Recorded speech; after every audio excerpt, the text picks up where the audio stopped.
Bonjour à tous, bienvenue dans Samedi Soir Dimanche Matin, votre rendez-vous documentaire. Dans la seconde partie de cette émission, retour en 1981. François Mitterrand arrive au pouvoir et nomme Jack Lang ministre de la Culture. Débute alors ce que l'on pourrait nommer un âge d'or de la politique culturelle, Les batailles de la culture, un film de Yvonne de Beaumarchais.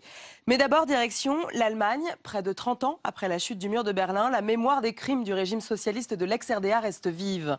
En cause, encore et toujours, la Stasi, la police politique d'Allemagne de l'Est, qui rivalise de machiavélisme et de cruauté quand il s'agit de mettre au pas un peuple et des individus. C'est un documentaire inédit que nous vous proposons, un film qui raconte des vies brisées. RDA, le mystère des enfants volés, extrait.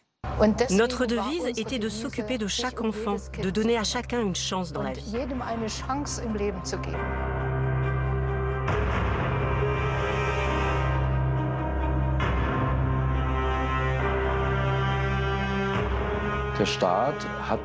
L'État avait fixé des directives très strictes pour l'éducation des enfants. Tant que les parents suivaient ces directives, il ne se passait rien. Mais dès qu'ils s'en écartaient, alors il y avait des mesures répressives. Après, l'État s'octroyait le droit d'enlever les enfants. Il procédait de différentes manières, soit ils étaient placés dans des foyers, soit ils étaient adoptés de force. Bonjour Anne Véron. Bonjour. Vous avez co-réalisé ce film avec Gued Charby, un film poignant hein, où on va vraiment découvrir en fait des témoignages qui sont assez rares. Comment avez-vous eu vent de cette réalité sur ces enfants enlevés ? On a commencé il y a 3-4 ans avec Gued Charby. Nous avions fait un documentaire sur les victimes de la Stasi, sur les personnes qui essayaient de fuir le pays et qui étaient emprisonnées dans les geôles de la Stasi en Allemagne de l'Est.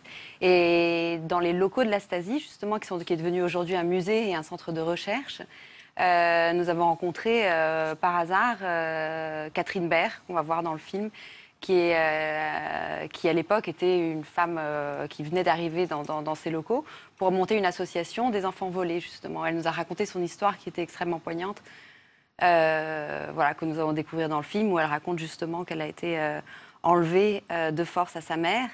Et c'était les tout débuts, en fait.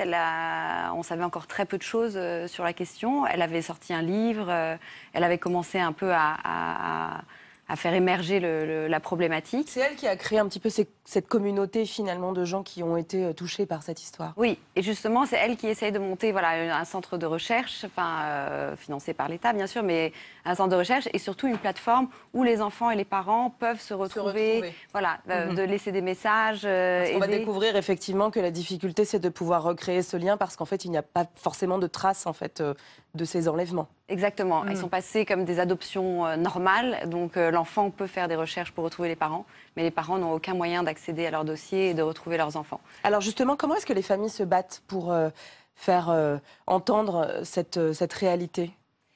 Justement, ils ont peu de moyens pour... tout se passe sur la plateforme qu'a mis en place Catherine Baer et par les médias. Il y a quand même des émissions en Allemagne ou des sortes de perdus de vue, des choses comme ça, qui essayent de médiatiser ce genre de cas pour leur permettre de retrouver et de passer des messages. Sinon, pour le reste, tout se passe sur la plateforme de Catherine Baer. Ils appellent, ils laissent des messages sur Internet en disant le nom de l'enfant, la date de naissance, le lieu, en espérant qu'un enfant adopté...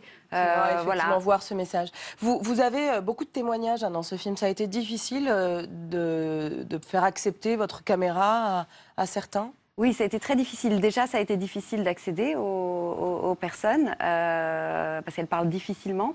Comme on l'explique dans le film, on disait c'est des gens qui ont caché ça pendant de nombreuses années. Et une forme de honte chez eux. Il y a une forme de honte. C'était pas forcément des gens qui étaient contre le système. Et donc, il y avait une sorte de culpabilité. Comme s'ils pensaient se mériter en fait ce qui s'était passé. Donc tout ça, c'est pas à la hauteur du régime finalement. Exactement. Donc c'est des gens qui ont encore beaucoup de mal à parler de tout ça et qui ont peur du regard des autres et d'être à nouveau jugés. Et donc ça a été assez difficile. Ça a été difficile aussi, non seulement parce que pas tout le monde voulait parler, mais aussi parce qu'on a fait beaucoup d'interviews. C'était à nous un peu de faire la recherche et de faire un peu l'assistance sociale et de décider si ce cas-là était crédible ou pas. Est-ce qu'on avait enlevé de force ou est-ce que c'était un cas d'abandon classique ? Donc on a eu plusieurs cas où on a abandonné, on a filmé pendant plusieurs semaines et on a décidé d'abandonner parce qu'il y avait des choses qui n'étaient pas très claires. Donc ça a été un vrai travail de psychologue aussi et d'assistant social. Voilà, de faire émerger cette parole, on imagine. Voilà. Comment est-ce que ces révélations sont perçues en Allemagne ? L'impression que ça nous a donné, voilà, c'est sort de lassitude. Il y a eu beaucoup de cas, il y a beaucoup de victimes différentes du système de la Stasi.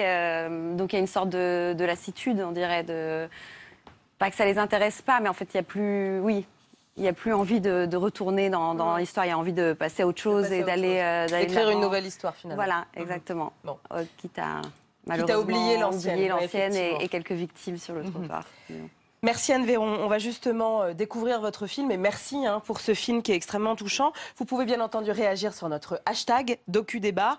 Mais tout de suite, c'est RDA, le mystère des enfants volés. À tout à l'heure.